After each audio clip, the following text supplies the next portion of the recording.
of j of r prime crossed into r minus r prime over the magnitude of r minus r prime cubed.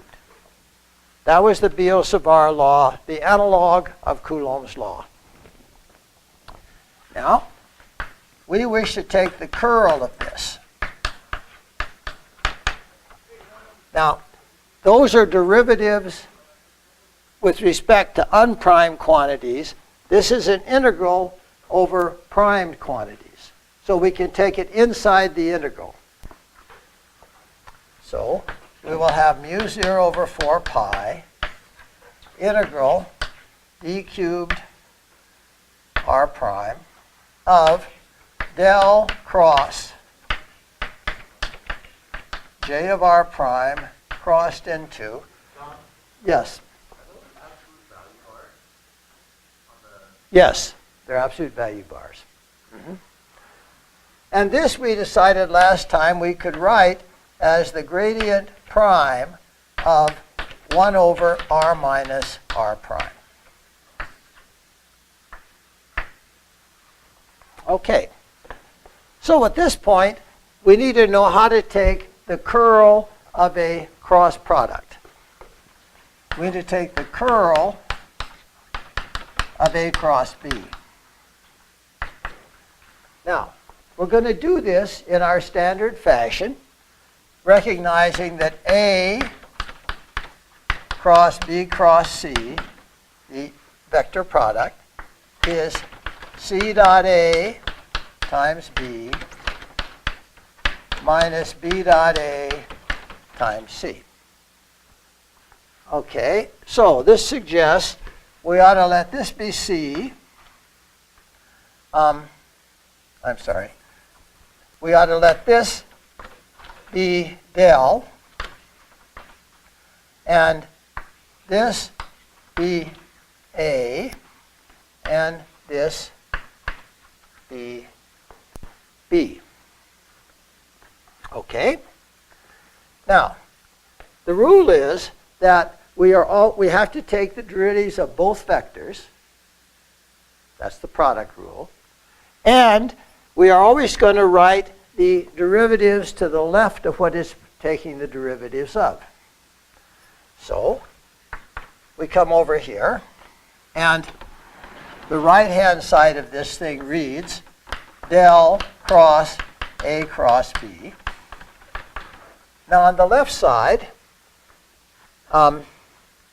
A is del, so this reads C dot del, but C is B applied to B, which is A.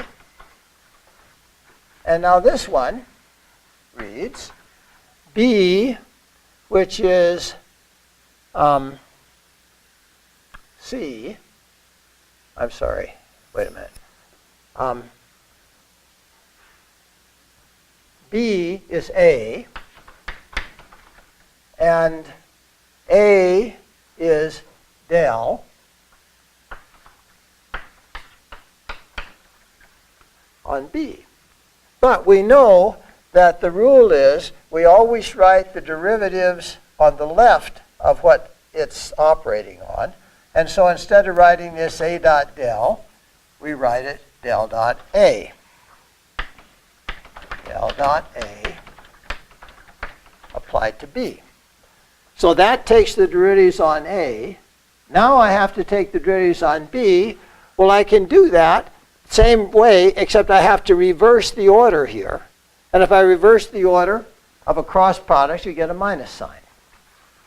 So I'll have A dot del operating on B minus or plus the divergence of B times A. And so that'll be the cross product, the curl of a cross product. Just our usual procedure for doing the vector identities. Okay with everybody? Yes.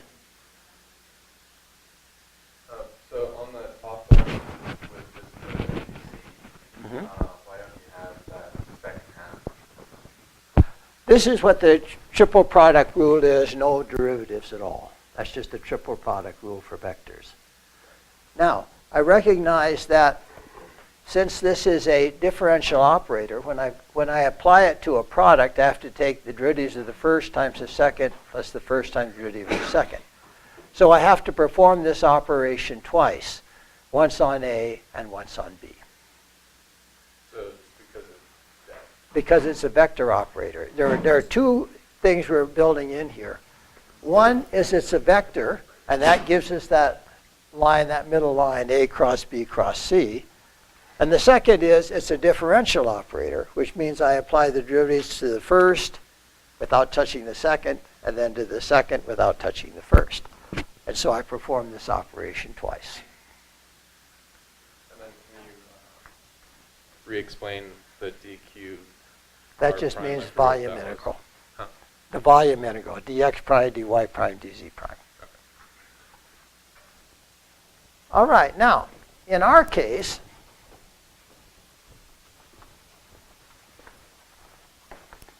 del is derivatives with respect to unprimed. That's a function only of prime coordinates. This is the A in our equation up there. And all the derivatives of A are 0. Because this is derivatives d by dx. This is functions of x prime, not x. And so this does nothing to the j's. And so going to our equation over here, we throw out the ones that involved A. That's this and this. So what we have left is this, where A is J. And so this becomes mu 0 over 4 pi integral d cubed r prime. Okay, now we have J times the divergence J of r prime times the divergence of that thing, del dot del prime 1 over r minus r prime. That's the first term. And minus J dot del operating on the other one. Minus J of r prime dot del operating on gradient prime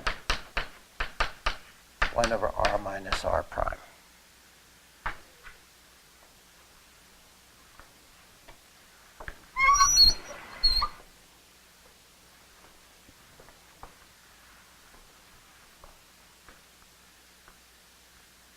Okay with everybody? All right. Now,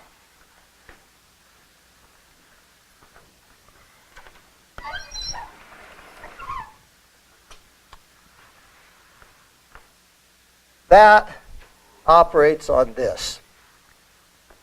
Now, operating on this thing, if I take the derivatives with respect to r prime, it's just minus the derivatives with respect to r.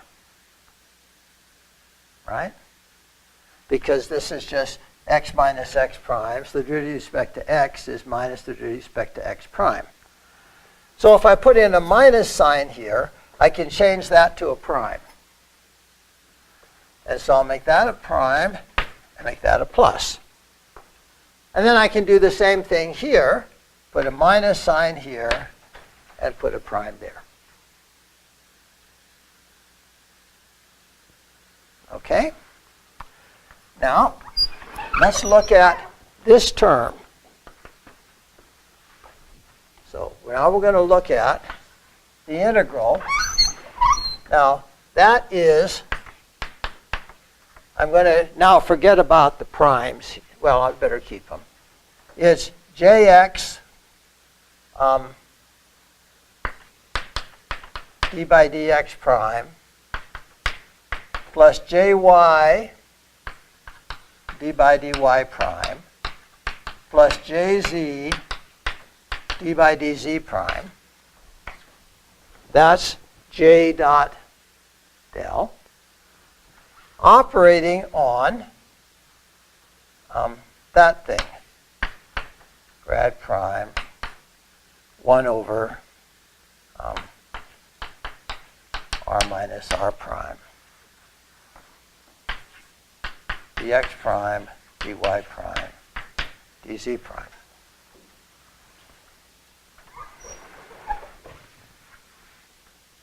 Okay with everybody? Now, this is a triple integral on x prime, y prime, z prime. Okay. So let's look at this term.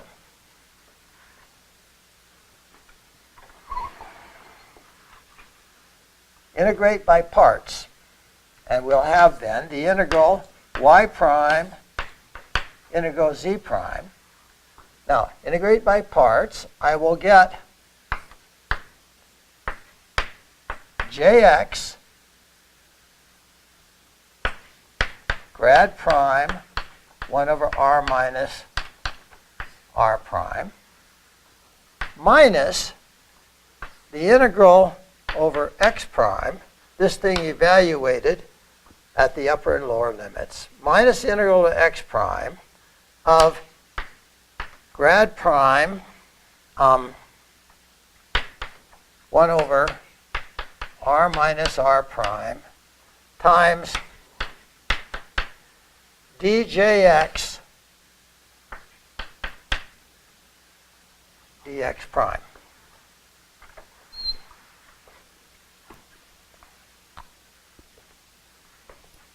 Integrated dx prime.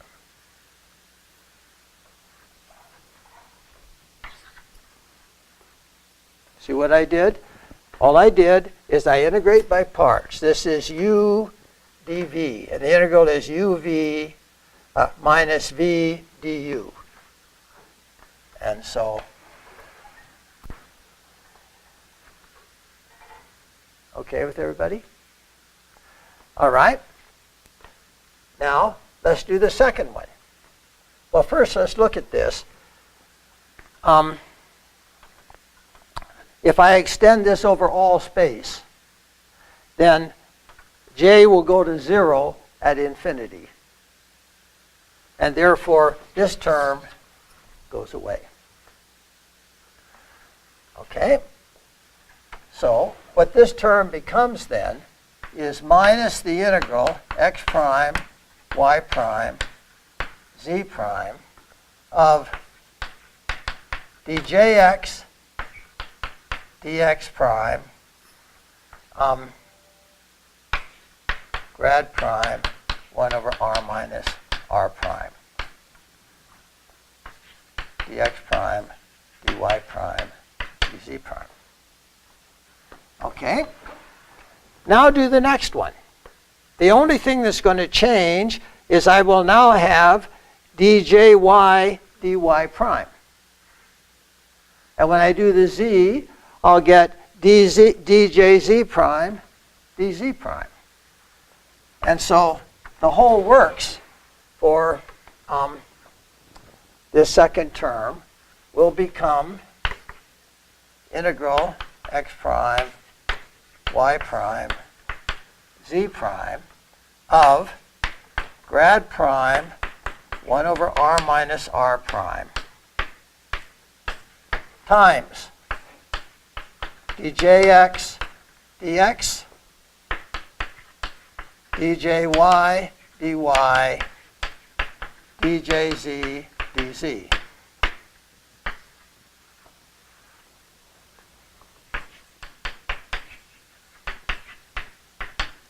Well, what is that? That is the divergence of j. Right? So this thing becomes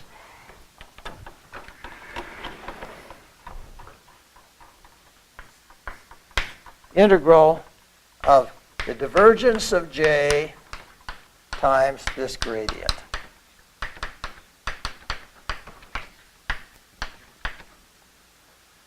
But now, the current coming into a point equals the current going out of the point. What's the divergence?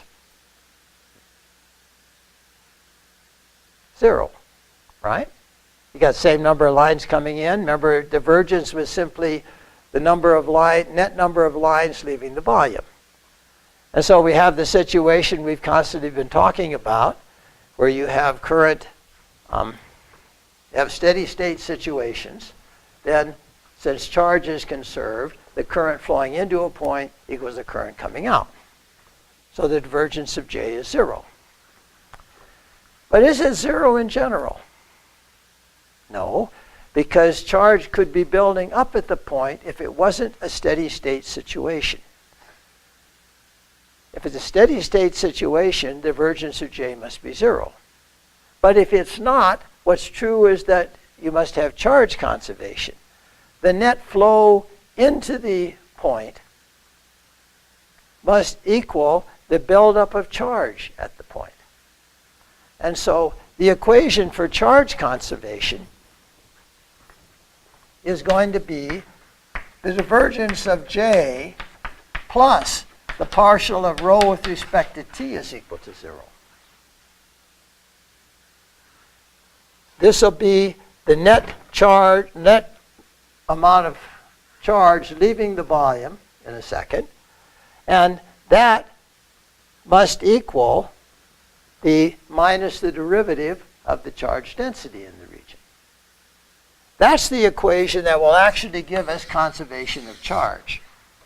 If it's a steady state situation, so this is 0, you get the divergence of J is equal to 0, and you get that equal to 0. And that's the assumption we're going to make at the moment. A little bit later, we'll come back and have to fix that. So we're going to get an equation now that is valid provided the divergence of J is 0. Okay, so I throw this term away, and all I've got then is this first term up here.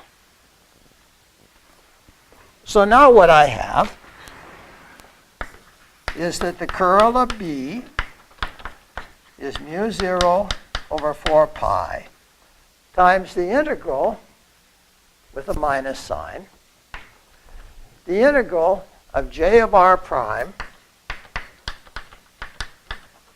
times del prime squared of 1 over r minus r prime.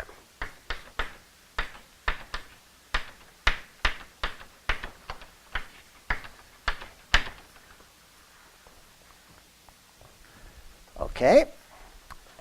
Now, let's look at what this thing is. Del prime squared, let's just do 1 over r. That's just shifting the origin. Let's do 1 over r. So what would it be? It would be d squared dx squared plus d squared dy squared plus d squared dz squared applied to 1 over x squared y squared z squared to the 1/2. Okay, well, let's see. What do we get? Do this first. You'll get d by dx of, take the first derivative of this, you'll get minus 1/2 2x, this thing, to the 3/2.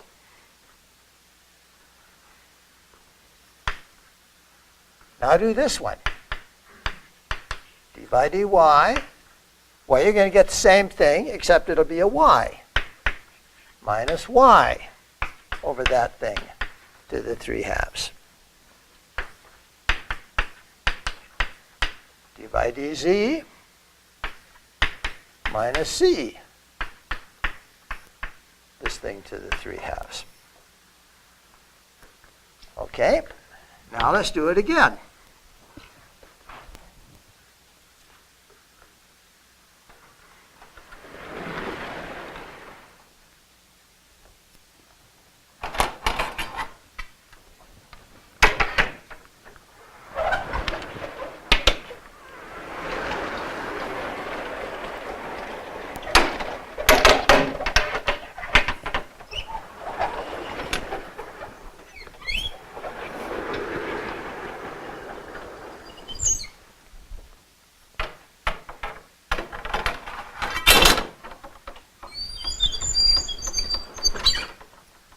Okay, so now we take d by dx of that. That is derivative with respect to x of minus x over that thing in the denominator. So first you will get minus 1 over this thing to the 3/2. And then we've got to do the denominator. And so we have plus. Now we got a minus x upstairs already. We're going to get a minus 3/2. And then we're going to get a 2x. And now it's going to be divided. It's going to be to the 5/2. Now we're going to do the same thing with each of the other terms. So we'll get minus 1 over this thing to the 3/2. Now here we have the minus signs cancel, the 2's cancel, and you get 3x squared plus 3y squared now over this thing to the 5/2 minus 1 over this thing to the 3/2 times 3z squared over this thing to the 5/2. And so what you get is minus 1, minus 2, minus 3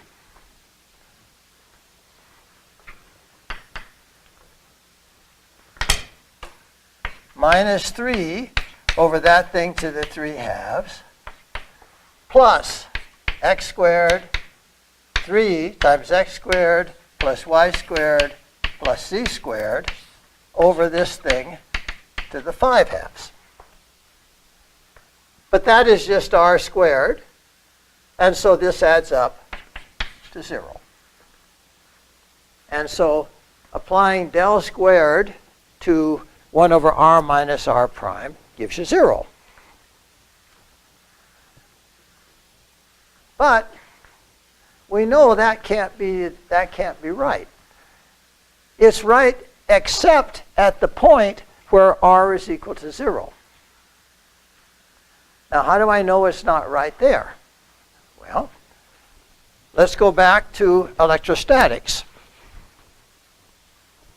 and consider a point charge. Everybody's following so far?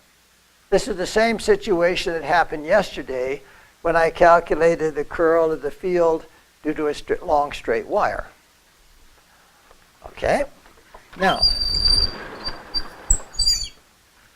we know the electric field from a point charge is kq over r squared r hat.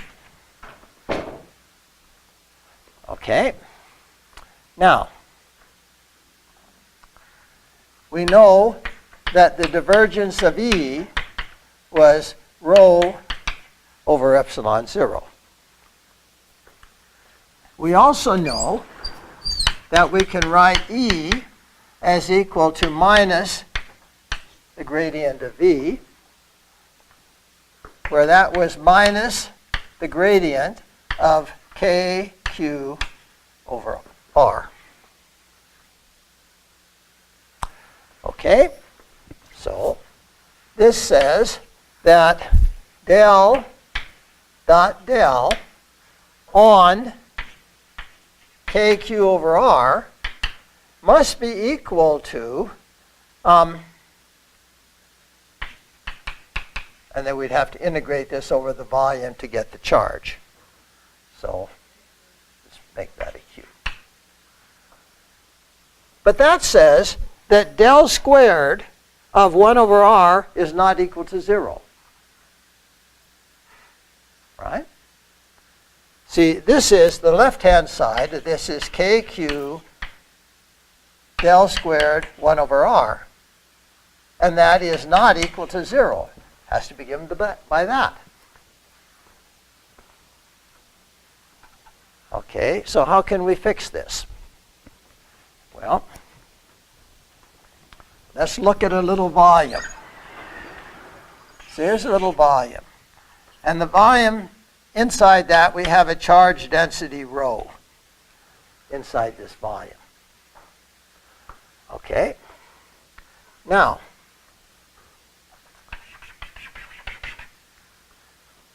what I'm going to do is I'm going to integrate this thing. So what we have is our equation up here should have said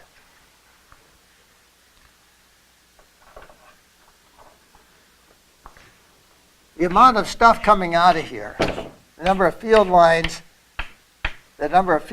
coming out of this is, we're going to look at a spherically symmetric collection of charge because it's ultimately going to be a point charge. And so the number of lines leaving that volume is going to be E. So here I am out at some distance r. It's going to be E times 4 pi r squared, because the lines are all going to be coming out radially outward. And that's got to be equal to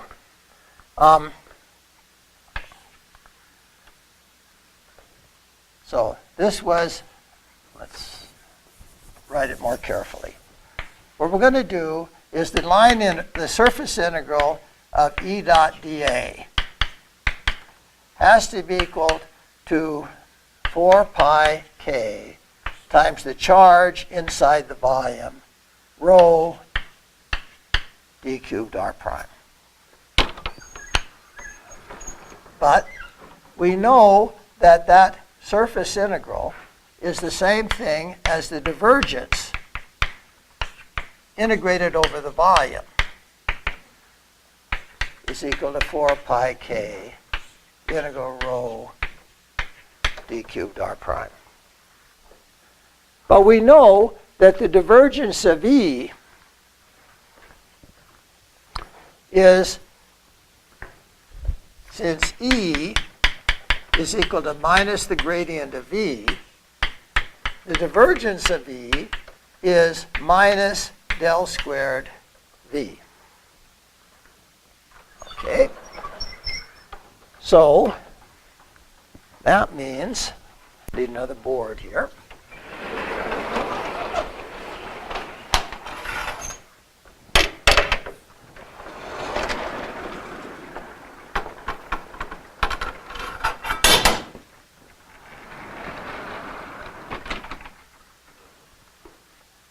That means that the integral of minus del squared V integrated over the volume must be equal to 4 pi k times the integral of rho over the volume. Okay? Now, let's shrink this down to a very small sphere, taking the limit as it goes down to a point. So this becomes 4 pi k q. And this becomes the integral, the voltage due to a point charge was given by kq, so this becomes minus del squared of kq divided by r.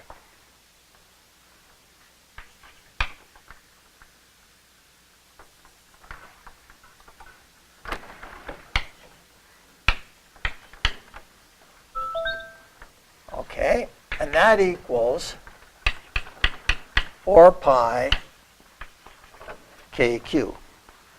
So that means that what has to happen is that when we perform this integral,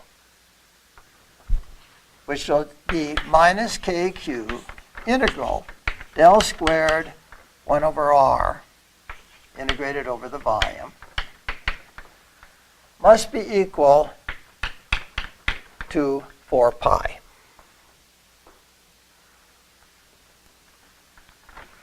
Factoring out the kq's. Okay, so we have an interesting situation here in which del squared of 1 over r has to be 0 everywhere except when r is equal to 0. And yet, the integral of it has to be a finite number. So we're going to define a delta function. The delta function of x is going to be defined to be something like this. Here's delta of x. It's infinitely large when x is equal to 0. 0 everywhere where x is not equal to 0, but in such a way that the area under the curve is 1. In other words, it's the limit. It's the limit of a curve like this in which the width becomes 0, the height becomes infinite, such that the area is a constant equal to 1. It's a rule for doing integrals.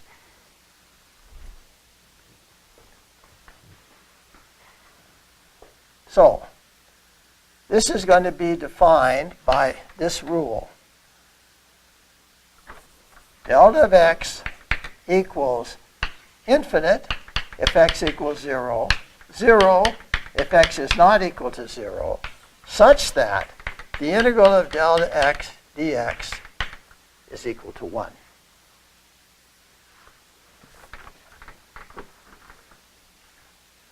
Making sense?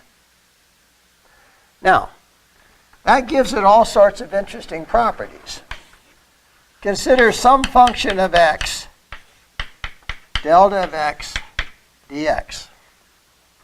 Now this integrand is 0 everywhere except when x is equal to 0.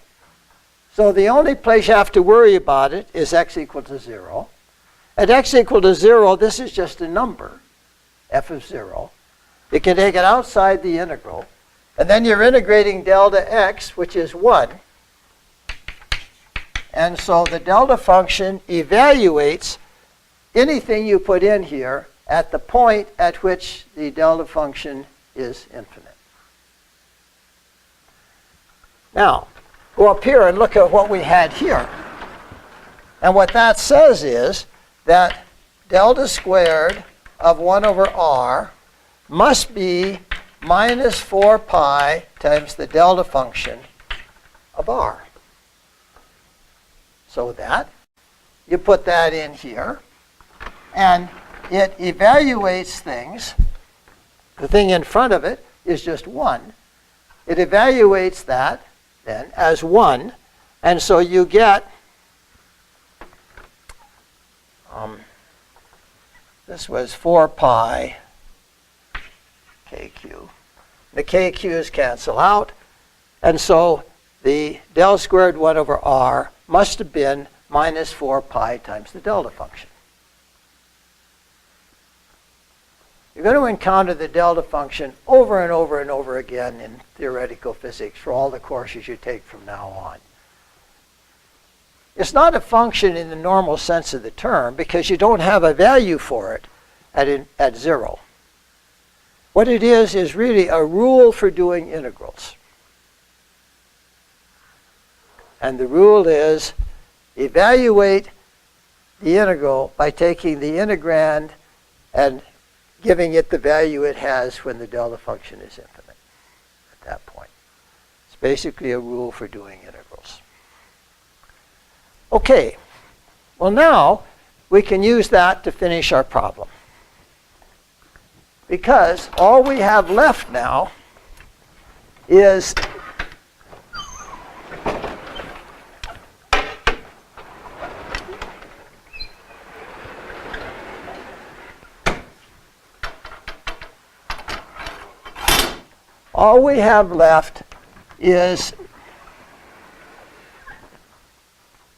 this piece right here.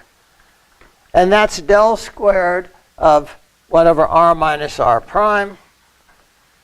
Okay, so we replace that by minus 4 pi times the delta function. The minus signs cancel, the 4 pi cancels, and you get mu 0 evaluated when the delta function is equal to 0, which is when r prime is equal to r. And therefore, the final result is that the curl of B is mu 0 times j.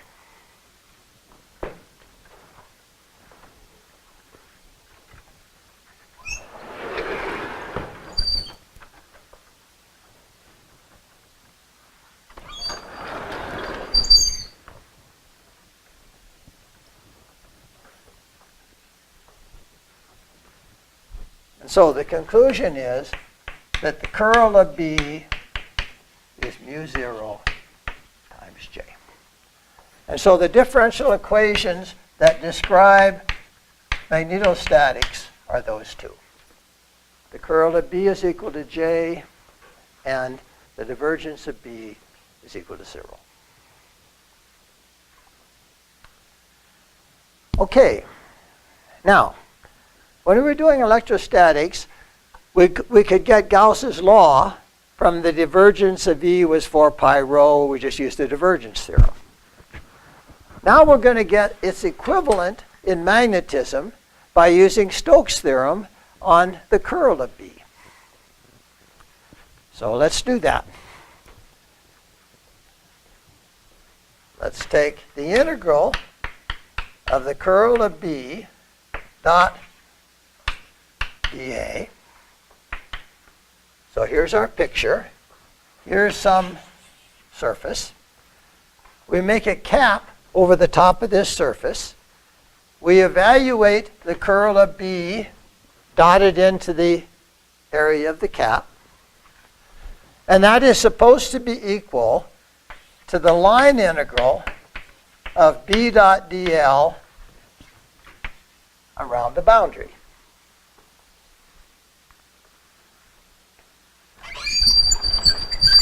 But we know the curl of B is mu 0 j dot dA is equal line integral B dot dl.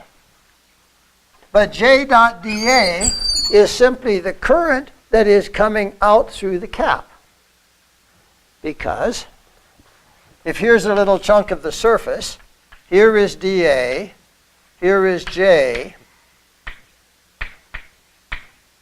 j dot dA is simply the part of j that comes out through the cap. And so this side of the equation is just mu 0 times the current leaving. And this is called Ampere's law, and it is the magnetic analog of Gauss's law, which was the integral E dot dA was equal to rho Q inside over epsilon 0. So these two are the analogs of one another. This is Gauss's law.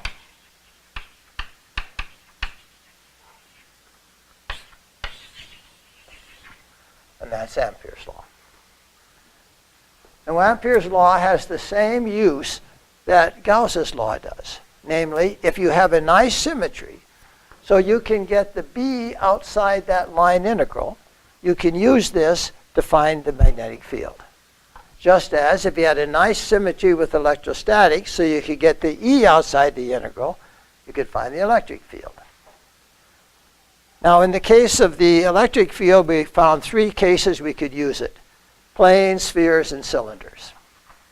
In the magnetic case, there are two common ones that you can use it for. The first is the equation we worked out yesterday for the field due to a long current wire. So we'll look at that one first.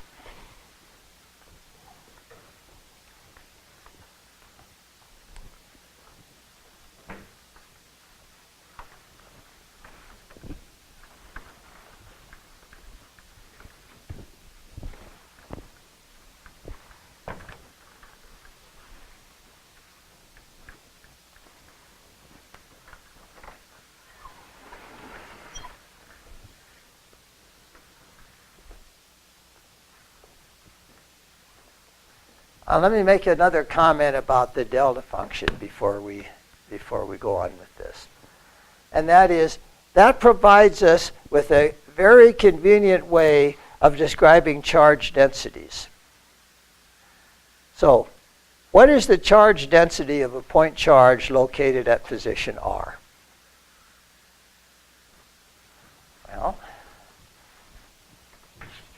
a point charge located at position R would be Q times the delta function of R.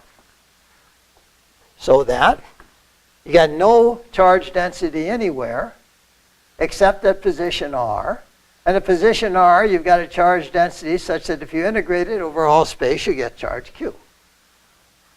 And that would be an extremely convenient way of describing distributions of charges. And you'll find it just constantly in any book on electricity and magnetism you pick up. And also when you get to quantum mechanics. It's a very convenient way of describing things that are localized at points. Okay, so now let's look at the field due to a long straight wire.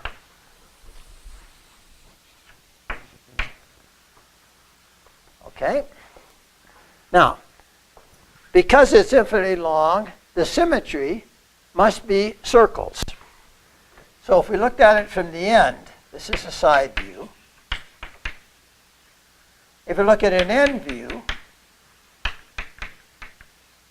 the only possible symmetries are lines that are radially outward or concentric circles. For magnetism, it must be the concentric circles because the lines do not begin and end. Okay, so now we apply Ampere's law. We are to go around the thing, keeping it to our left. Everywhere along here, the magnetic field will be the same. So the line integral of B dot dl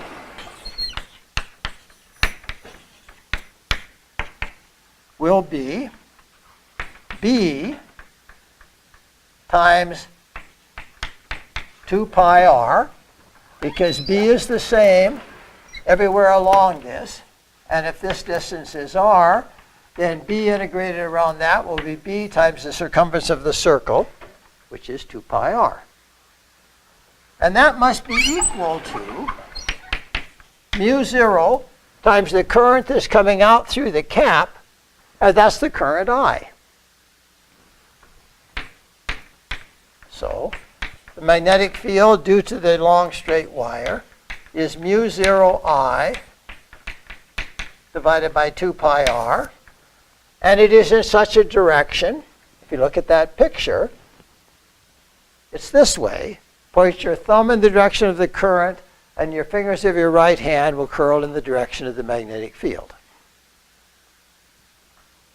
So, right hand rule. So that one was easy. It was also easy to just integrate it. We did that, except we didn't do the integral, but we got down to doing the integral. Another form that's possible is what's known as the solenoid. Now, the solenoid is an extremely important device from a practical standpoint. And what it is a coil of wire on an old meal tin.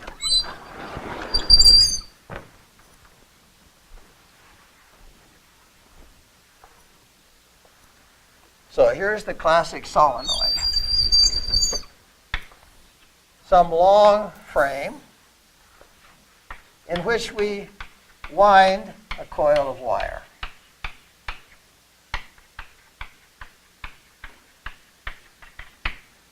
And suppose this thing has a length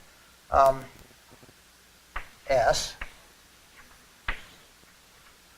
and has a radius R, carries a current I, and there are end loops. Okay? Now, Each one of those loops is what? What was a current loop? That was a little magnetic dipole. Right? And what sort of field did you get from a dipole? Well, you curled your finger in the direction of the current. That gave you the direction of the dipole. The lines came out. The positive end looped around, came back in the negative end. So we expect that we're going to get a magnetic field if this current is coming out of the board here and into the board here. We expect we're going to get a magnetic field in this direction. Okay? Now, it might look like that. It might look like that. It might look like that. But if it looked like this, then there would be a difference between looking to, you'd be able to tell that you were near an end. Because the field looks different here than it did there. Here it was this way, there it was sloped up. But if you're a long ways from the end, that can't happen. So as long as you stay away from the ends of this thing, by the symmetry, we expect the field lines to just lie along the axis of the solenoid. Okay? So now, let's calculate the line integral around a little box like that. So we're going to now use Ampere's law, and we're going to calculate this, then this, then this, then this. Okay? Now, let's suppose we go some distance, little l, along here. Then, along here, you will get B times L. Okay? Along here, what will you get? 0, because B is perpendicular to the direction you're going. So I'm going to call this B in, because we're inside the solenoid. Now we go out here, and we're going B out times L,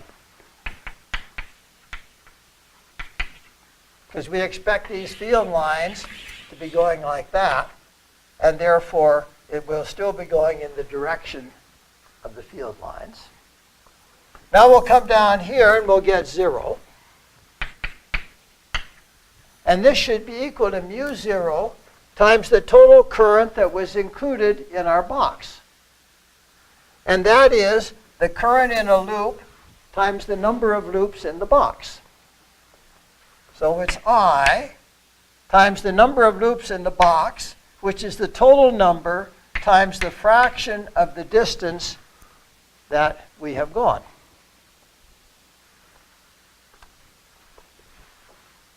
Okay with everybody?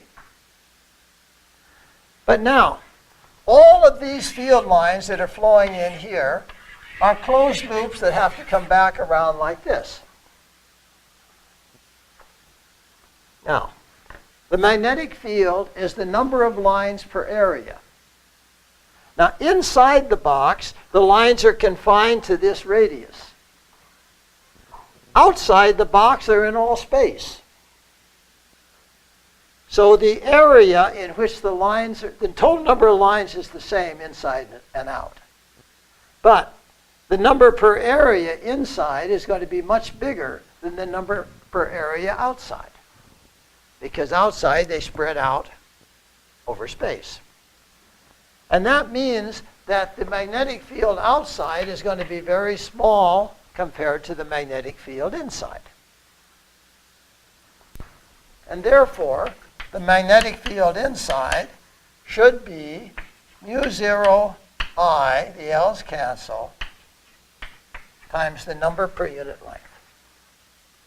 And that is the classic result for a solenoid, usually written as mu 0 Ni, where little n is the number per length. Number per length.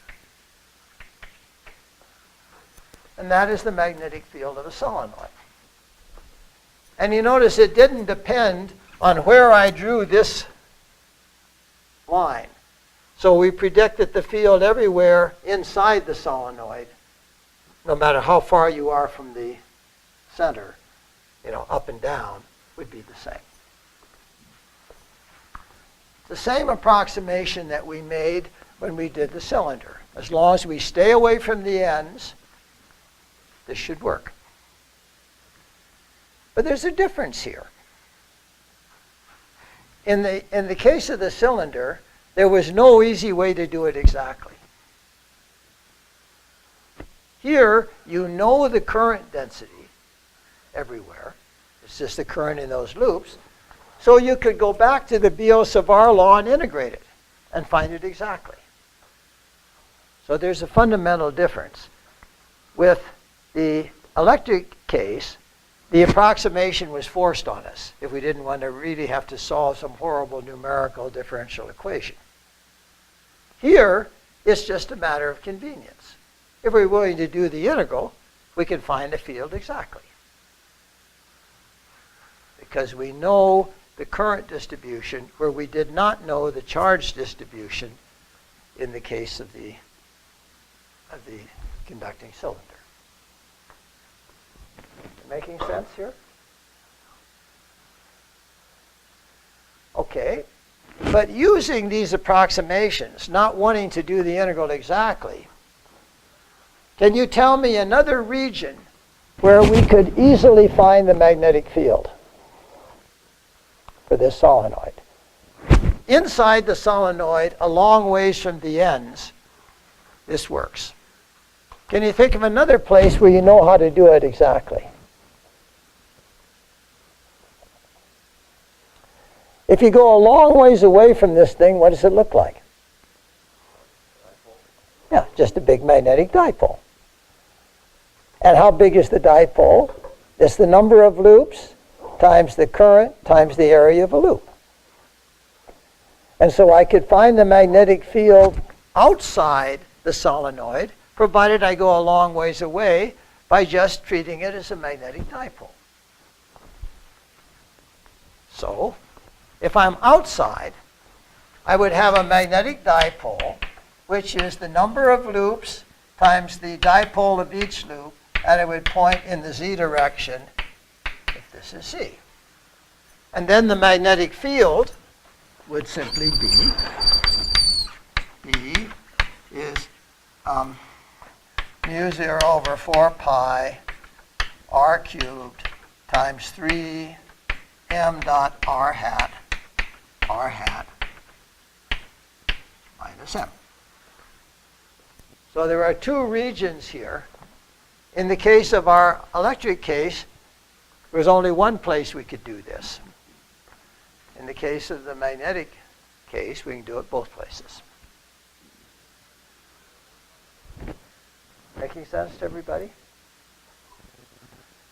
Okay, now on Friday what we're going to do is we're going to work out a variety of magnetic field for a variety of interesting cases. And then we'll start ferromagnetism. And that you'll find very interesting because that's where most of us actually see magnetism. It's with bar magnets and refrigerator magnets and so on. And so we'll start that on Monday. Okay, have a great day. David has the solutions for the exam here.